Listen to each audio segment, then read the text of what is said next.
This is a performance guide for Goldenberg Etude number 7, found on page 66 of the Goldneberg book, Modern School for Xylophone.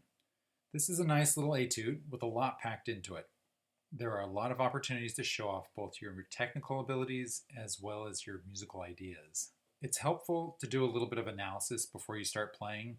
That'll help you get going on your interpretation of the piece. So just glancing through the piece, I can see right off the bat that the tempo is marked allegro. I can see that it's in A major. That's the key signature. You can tell that by these three sharps here in the key signature, as well as the fact that it starts on A, ends on A, and several of the cadences are also ending on A. So those all tip me off that it's in A major. And the time signature is 3/4. As I look through this, I see that there are many sequences in this piece, meaning that it's a musical pattern of the melody that repeats. It just might start on a different note. So for example, in measure 1, we have this pattern here. It's repeated in measure 2, however, it starts on C sharp instead of an A. There's several other sequences throughout that same pattern. This one here, you see it there again, here again. This is thematic material that comes up again and again, so that can help you decide how you're going to treat these different passages. Other sequences here in measure 17 and 19, same passage, again starting just on a different note. So making note of the sequences is an important part of figuring out what you're going to do with the interpretation. Next, I would look at the form of the piece. I want to know what the logical phrases are so I can know how to start and complete each idea. For example, the beginning here looks to me like an 8-bar phrase, which ends right here with this cadence from high to low A. Then I see another section starting right here, and that goes all the way to bar 16. Again, ending with a similar kind of cadence there as in the previous phrase. Looks like there's a little 4-bar transition right here, which takes us to here. Next, this looks like the return. So material that we've already seen before up here, exactly repeated verbatim until you get to bar 25. Then that's a little bit different right here. This line goes up, whereas this one goes down. But then again, ending with a cadence here after 8 bars. And then one more final 8-bar phrase from here to the end. So just seeing these little sections, that's really helpful, knowing how you're going to get in from one section to the next. It also helps to learn the piece quicker. If you're thinking about sections rather than just individual notes, you're going to remember that better than just going at it 1 bar at a time or even just note by note. So just looking at it, you can see that the piece is organized into 4 8-bar phrases with 1 4-bar transition in between the first 2 and the last 2. Now that we have a general overview, let's go back and pick it apart in a little more detail. As we said before, the tempo is marked allegro, but you're going to want to assign a specific target speed on the metronome that you're going to play this at. This will help you be consistent and avoid any surprises of going too fast or too slow during the audition. That's one of the biggest common mistakes that I see repeated again and again is a student will practice at one tempo and then they get into the audition and through nerves or whatever, they play it way too fast or way too slow, and then they wonder why they didn't get the performance they wanted. Every piece of music has a range of speeds that work. If you go outside of that range, it tends to lose the character of the piece.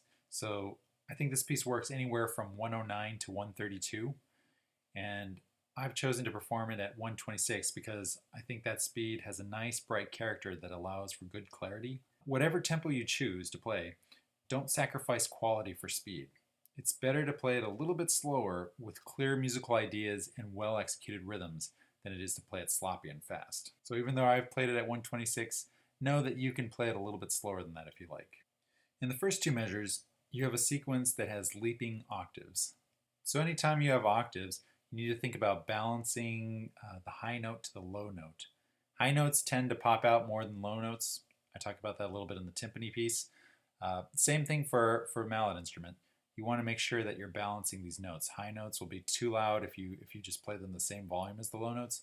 So you need to give a little more energy to the low notes and a little bit lighter for the top notes, just to make them sound equal. I like to show direction going from these two bars to this high E right here. So I do a little bit of a crescendo there. I also think the melody is in the left hand, not the right, so the lower notes. And if I were to play them alone, just by themselves, it would sound like this.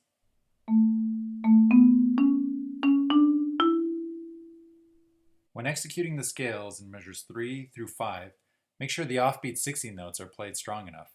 I'm talking about the E's and the U's here. Anytime you have these that are not on the downbeat or on the end of the beat, anything like that, bring that out and that'll help bring your rhythm alive. Also, you don't want to have unintended accents that mess up your phrasing. Another thing to consider is the phrase markings that you see in all of these measures. You want to go ahead and try to follow those. And what that basically means is that you're grouping these 16th notes together. So this would be a 5-note grouping. This would be a 7-note grouping, a 3-note grouping, another 5-note grouping, and so on. And the way you group it is by putting an impulse here, just a slight, not an accent really, but just an emphasis, and then making sure not to accent other notes that you don't want to make more groupings, just you want the bigger group. In measure 6, we have our first real technical challenge right here. You have to put a double in somewhere. You have a choice. You can either do a double right here between this E and this A, or you can do a double on the G sharp and F sharp. That's what I do in my performance, but use the one that works best for you. Whichever one you choose, you want to make sure your double is very clear. You don't want them to sound different than the 16ths you're playing with alternating sticking. Usually the second note of a double will get lost, so try to play it out a little bit more to keep the notes balanced. In measure 8, try to use the same number of strokes on both of the rolls. I recommend using 5 strokes on each one. This will allow you to start the first roll on the right hand and the second roll on the left, making for an easier octave leap here. In measure 12, be careful with clarity at the end of the measure here. Depending on how hard a mallet you're using, you may have to fight to bring out the articulation of the softer notes at the end of the diminuendo. I'm talking about these ones right here. They tend to get lost if you play them too soft or if you're using too soft a mallet. So just get to the core of your mallet to make sure that these 3 notes are heard. Measure 17 and 19, this little sequence here, it's probably the hardest 2 measures in the whole piece to execute technically. I recommend doing them slow to fast and breaking them down one hand at a time. I'd also write out several drills and exercises of my own to master these passages.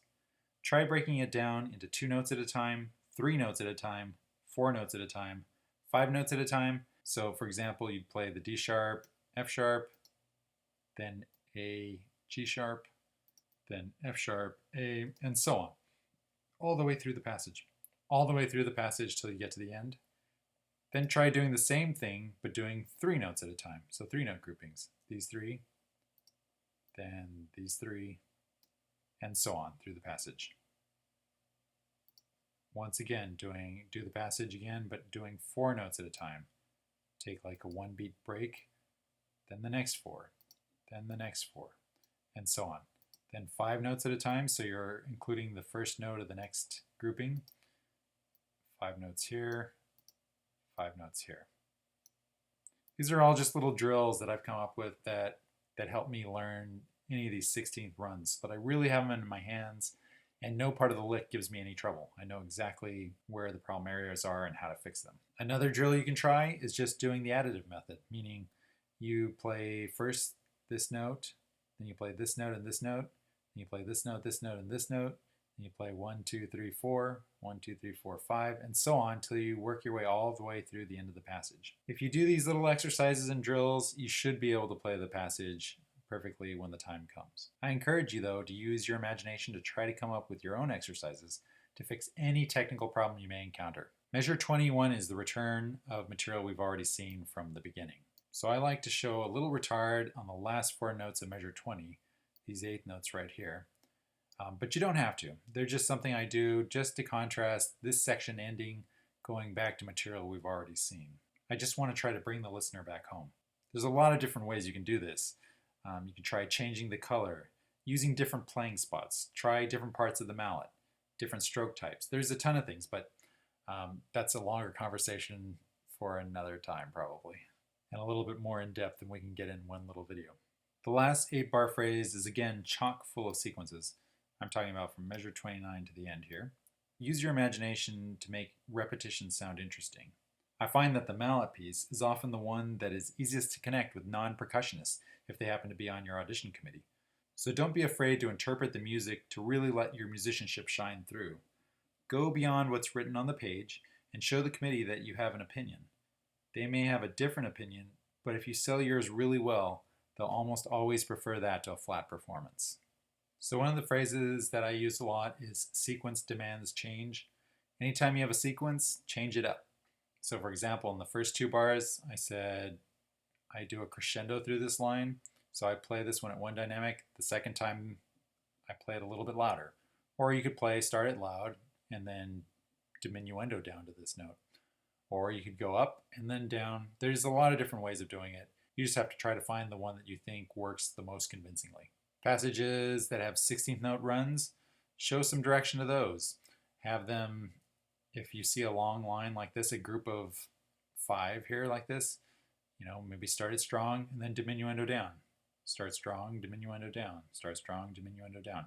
Or the opposite, start with a strong attack, but then back off and then crescendo up. See how this line just starts moving from low to high? So something you could try is starting lower here, starting softer here, and then getting louder as you go through the passage. So look for little opportunities like that throughout the piece. I think the character of this piece should be bright and light, but use your imagination and play it the way that's meaningful to you and the way that you can communicate it to your audience best.